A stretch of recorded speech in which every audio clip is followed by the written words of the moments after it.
Nadu governor has returned the anti-NEET legislation passed by the State Assembly. Citing the Supreme Court order upholding NEET, the governor has said the legislation is against the interest of students, especially from the rural and economically weaker sections. The bill, which was passed in September, said that admission for medical courses will be based on the 12th standard marks. NEET, or the National Eligibility Cum Entrance Test, which is the common entrance exam for medical students, is a deeply contentious issue in Tamil Nadu.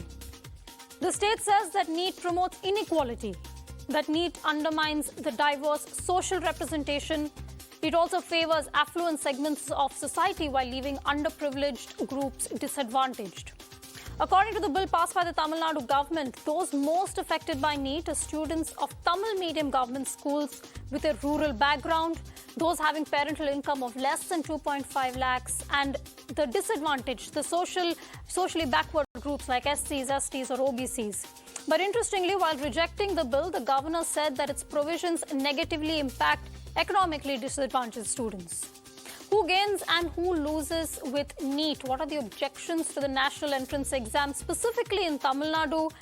And what are its alternatives? Well, to discuss that in a short while, we're going to be joined by Saravanan, spokesperson of the DMK and lawyer, Narayanan Thirupathy, spokesperson of the BJP, and Gurumurthy Kasinathan, the academician and director.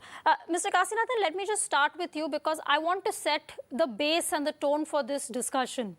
The NEET is a national exam, but yet it evokes such strong sentiments, such strong objections, primarily in Tamil Nadu. Why is this a state-specific problem? Make 2 points. First point is that assessment is a very complex process, and we all know the problems with the way our assessment system in India is designed. Somebody gets 99.5% and gets admission to a college.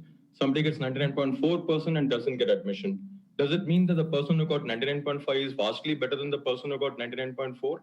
So the problem is the fact that there are very limited number of actually seats available in higher education, which creates crazy competition. And the end result of the selection process is not necessarily meaningful, because one cannot say that because I lost by 1 mark, I'm worse off than the person who got 1 mark more than me, point 1. Point 2 is centralized examinations always privilege some categories of community. And it's very obvious. For example, the NEET exam, is it held in 30 regional languages that are spoken widely in India? It is held in English, and thanks to protest of Tamil Nadu, I think also in Tamil, but not certainly in Kannada and not in so many other languages spoken in India. A rural child from a part of Tamil Nadu or Karnataka or Bihar, is that child going to be able to speak English as well as somebody educated in Delhi or Bangalore? So centralized exams, by and large, privilege the rich, powerful people. It is inevitable. I think there is no question about that. Therefore, decentralizing the examination processes will make the examination more contextually sensitive. So each state can frame its own exams and can even declare the 12th exam as a good basis, because that's a state level public exam. That's the first point. So therefore, the idea that a centralized examination is superior is not a valid assumption. The second part, as I said, it privileges certain classes and certain castes of people, and therefore is against the interests of broader majority of people who are not English speaking, who are not elite, who can't attend coaching classes for a year and get in. So that's the second point. The other aspect of the whole thing, we are only looking at the student aspect. The other aspect we need to look at it is a public health system. The government is spending money on education. The government is spending money on medical education, technical education. But what is the result? People who join IIT, study subsidized education, go abroad. So finally, we want to support our public health and public education systems. It's more likely that a child who is from a rural area, studies in the local medical or engineering colleges, will stay back and serve the community that the person is coming from. This has elements of caste and class as well. So both and we know that India is one of the most iniquitous health systems in the world. We saw that when the corona wave hit us. We are amongst the largest number of deaths. Our public health system is not functional. And therefore, in the interest, if the government is spending money, that money must go towards strengthening the public health system. And therefore, it is of interest to the government as well as in the interest of the students. Yeah. If that money is going to subsidize students who are more likely to stay back, and they are going to be the students from the rural areas who are connected to the community. And for them, decentralized examination is going to be better. Well, Mr. Kasinathan, I do have a follow-up question to you about the problems that you mentioned. Those problems are not unique to Tamil Nadu. They are also in several other states, but we haven't seen that kind of opposition. But before that, let me also go to the spokesperson of the BJP. Mr. Thirupathy, Tamil Nadu, besides the BJP, is very, very opposed to the NEET. Should there be a more decentralized system? What is wrong if the 12th standard marks are considered for these exams? No, we are not opposed to NEET. We are for NEET. Yes, for NEET. Yes, you're opposed to the bill that was passed by the Tamil Nadu Assembly. Yes. But see, all these arguments, as you rightly said, it has been argued in the court of in the Supreme Court. And, after listening to all these arguments only, the Supreme Court has ordered that NEET is a must. In fact, as per the Tamil Nadu government's, the then AIDMK government's request, the BJP government at the center passed a bill, an ordinance, giving 1 year exemption. But the very next year also we tried to get an exemption at the request of the Tamil Nadu government. But the Supreme Court very clearly denied it, saying that no, NEET has to continue. That is what the Supreme Court has said. Now, coming to this issue, this particular bill, the abolition of NEET in Tamil Nadu or exemption for NEET in Tamil Nadu, the governor has very, very clearly said that he has studied the entire bill and the report of the high-level committee constituted by the state government. And also he has examined the pre-NEET status of social justice in medical admission. That is, the seats given admitted by the students, poor students, or the backward class students, economically poor students. He has taken everything, and he has said that if this bill is passed and if it becomes a law, definitely it will be against the interests of the students, especially the rural and economically poor students. That is what the governor has said. And he has also quoted about the Vellore CMC Christian Medical College versus the Union of India. About this NEET, the same thing the Supreme Court has also confirmed, and it has upheld the NEET. At these circumstances, we request the Tamil Nadu government to concentrate in giving better education. That is the main reason Tamil Nadu is against the NEET. And also they are inside with private medical colleges. It is a very big history. So to get rid of the the private medical colleges again into this act of huge money making thing, and also to have social justice, to prevail social justice, and to safeguard the poor students, NEET should continue. That's what we say. Mr. Saravanan, I have a political question for you and a legal question for you. Let me start with the legal question first, though. One, as the governor has also said, the Supreme Court has upheld NEET. And secondly, the precedent that it sets then, if states all decide, education is on a concurrent subject, but if states all decide, then let's have our own criteria for medical students. The lack of uniformity then for something as crucial as medicine and the study of medicine. Yeah. See, though the question may be legal, the answer is political.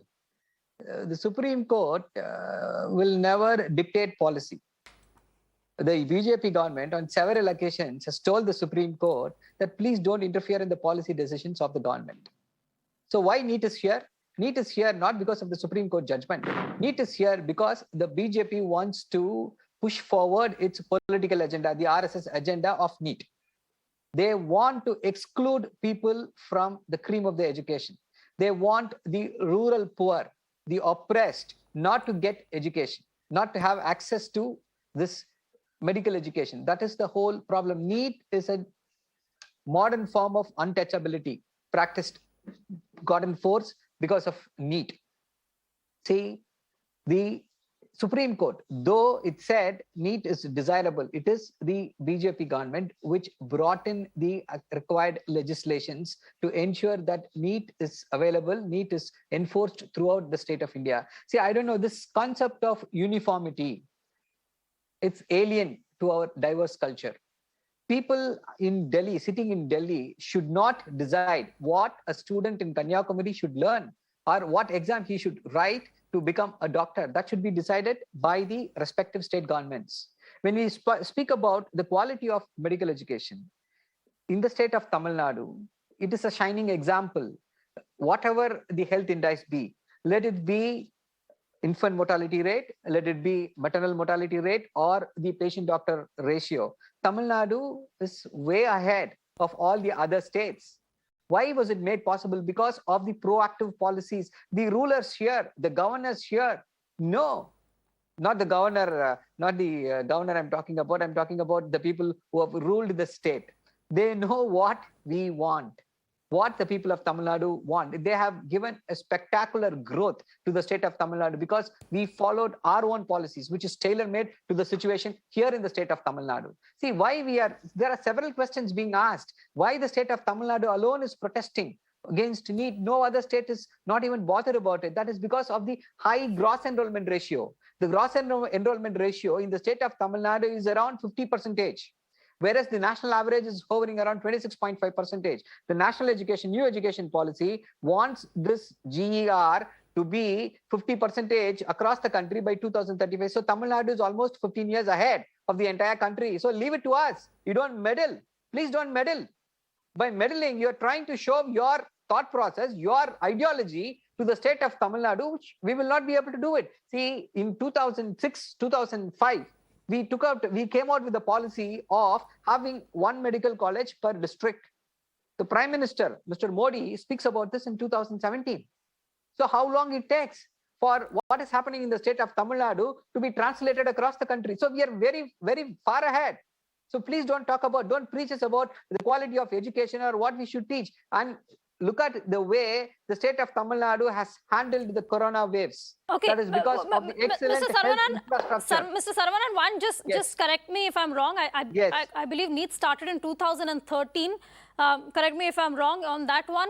So probably before the RSS and the BJP came to power, also NEET did be in existence. Yes. But now coming to my political question, which is political plus social, are you washing your hands off then of education? Should you not bring the students to a certain level with the state education board being competent enough to allow students to stand on their own feet and be ready to face a competitive exam like this? See, sorry, but that is an absurd statement. You are comparing apples and oranges. Apple is good, orange is also tasty. So what's the difference? Why should we strive to be along with the CBSE? That is what I gave you the example. There are a lot of students, a lot of medical students, a lot of engineering students who studied in the state boards, who are ruling the world, who are great doctors.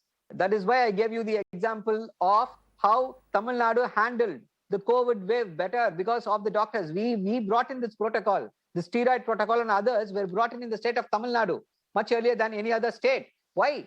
Did those doctors study in NEET, or is there any data which shows people who have not studied NEET are inferior doctors? See, this is not about quality at all. That is a myth.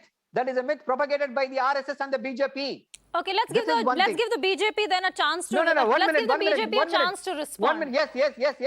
Just let me finish this. How the governor is totally misguided. I will answer this alone, and then you can please definitely take it to the next gentleman. The governor, who is supposed to decide on this as soon as possible when the state government has sent the bill, sat upon it deliberately. He has committed a constitutional impropriety. This is not how we expect high constitutional functionaries to function in our country. He says probably he has got a convoluted sense of social justice. He is applying reverse logic. He says so many students have joined from the government schools in NEET after the advent of the NEET. That is because of the 7.5% reservation. Imagine if there is no NEET and the 7.5% reservation is still available, more number of students would have joined the medical colleges. And the governor is clearly exceeding. He is dancing to the tunes of what the BJP and the RSS is dictating from Delhi. Okay, let's give the BJP a chance to respond. But Mr. Saravanan, I think the conduct and the decision of the governor solely in terms of overstepping, I think that merits its own debate on the role of this governor and the role of several other governors. In fact, the need also for the post of governor is something Yes. that mandates perhaps a bigger, larger That is- discussion. But I just wanted to stick... Just a moment, just a second.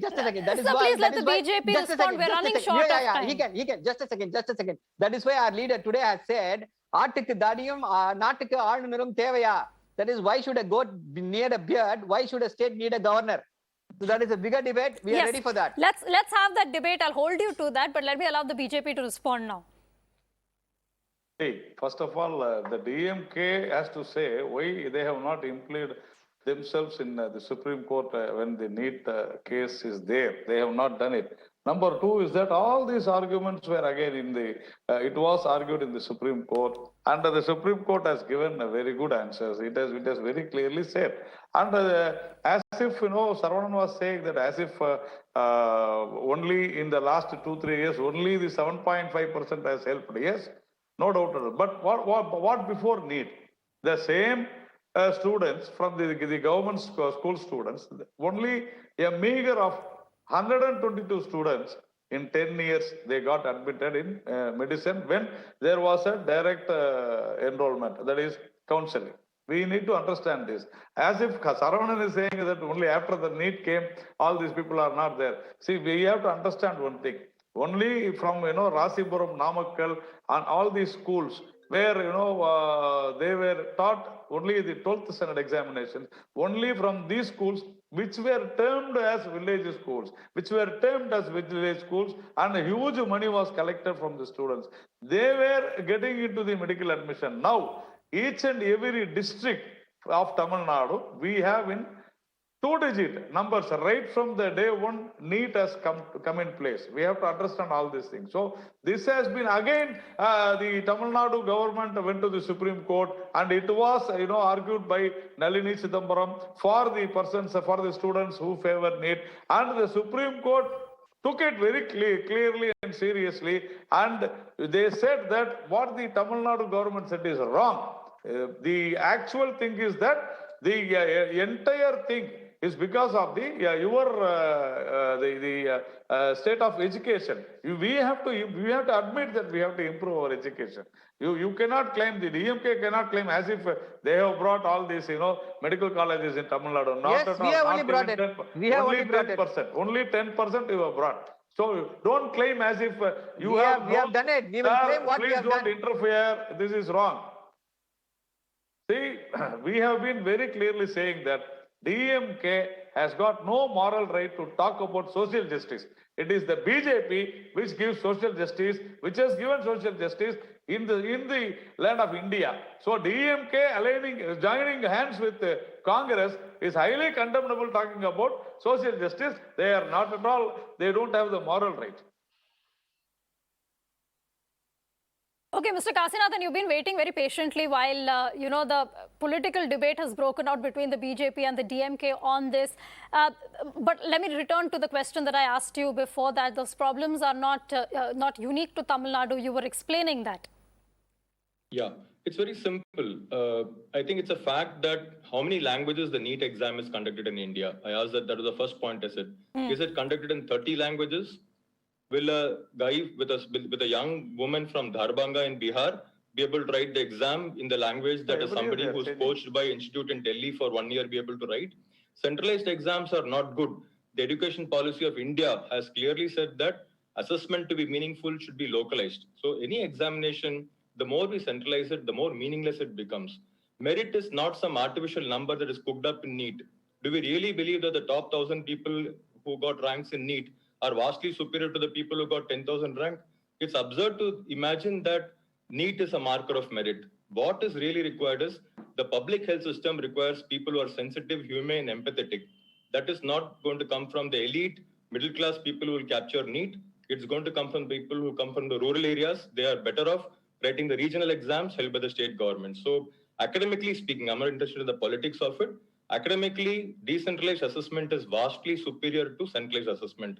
Exams like NEET, JEE should be on their way out because they do great harm to the cause of education in India. Okay, gentlemen, unfortunately, we're out of time this evening. There's so much to discuss regarding the NEET, regarding the very concept of a centralized exam in a federal state like ours, and more importantly, the role of the governor in this case and in several others, which has opened up a constitutional Pandora's box several times in the past. We're going to have to leave it at that, though. Okay, let's get you some of the day's top stories as well. With an increasing number of states resuming offline classes, the Health Ministry today has announced guidelines for the reopening of schools. While reiterating the need to maintain social distancing, the government has said states will decide whether parental consent is required for students to either attend online classes or offline classes. First and foremost is to ensure and monitor proper cleaning and sanitation facilities in the school, maintaining at least 6 feet distance between students in the seating plan, social distancing to be maintained in all common areas, flexible, staggered, and reduced timings for different classes. So schools and states in consultation with schools, they have worked out their different patterns as what they have found convenient and suitable. And then we had our schools not to undertake school events where social distancing is not possible. At all times, staff and students should be wearing masks, and social distancing to be maintained even during distribution of the PM portion, that is midday meal. Amid the ebbing of third wave in the country, the Union Education Ministry has circulated the guidelines for opening of the schools. The advisory says that the states can also tweak the guidelines for opening of the school, but at the same time it has also pointed out the importance of social distancing norm and vaccination in the schools for eligible population. It has said that the written consent of parents is not required because the numbers are coming down. At the same time, more than 98% of the teachers in the central schools of union government have been vaccinated. More than 99% of the non-teaching staff have been vaccinated. In the Health Ministry briefing today, the Joint Secretary from Union Education Ministry said that these guidelines have been circulated to the states. These states can tweak it and open the school accordingly. With video journalist SP Dwivedi, this is Ayushman for Mirror Now. Even as a row over the alleged use of Pegasus has been revived after the New York Times report, the Supreme Court-led probe panel set up to probe these allegations have hit a roadblock. The Supreme Court-led panel says in the last 1 month, only 2 people have deposed before it. They've gone on to question how the panel is supposed to investigate these spying charges if the victims don't show up. Meanwhile, reacting to the New York Times article that said that India bought this controversial spyware, the MEA has said that 7 deals were signed between Israel and India during the Prime Minister's visit to the country, and all of them are in public domain. My colleague Harish joins us for more on this. Harish, the probe into Pegasus, something that is a hugely controversial issue, something that is resonating in Parliament and in our courts, that panel probe has hit a roadblock. Yes, even top sources have, to whom the Times Network spoke, have confirmed that the probe has hit a dead end. And surprisingly, that is only because though even those who have complained made a hue and cry in Parliament and even approached the Supreme Court, even those people who have claimed that the government is snooping on them and that their phones are infected and it's under surveillance, even they have not cooperated with the Supreme Court appointed committee by submitting their phones.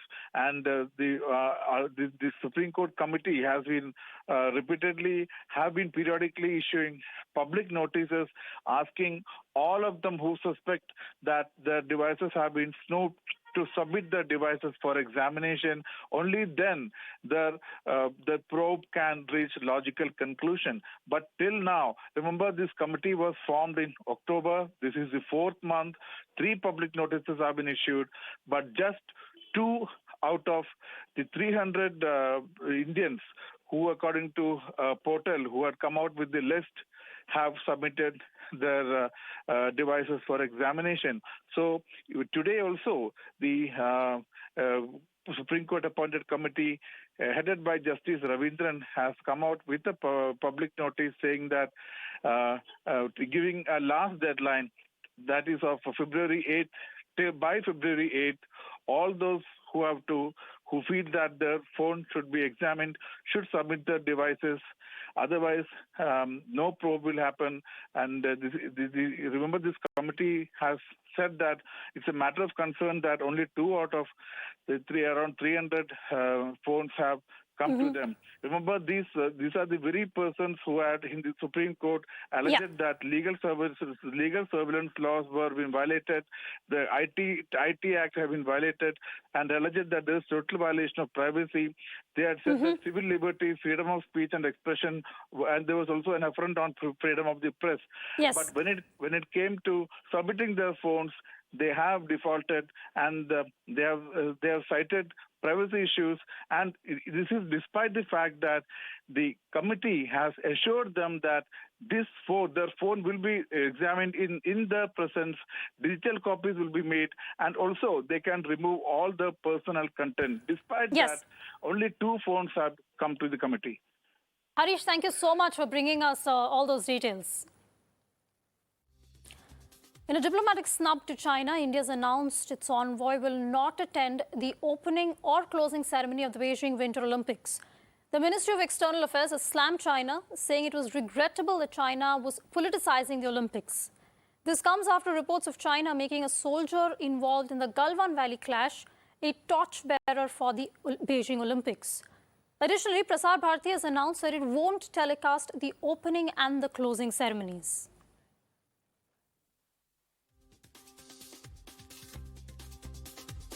Well, that's all we have time for on the urban debate today. Thank you so much for watching.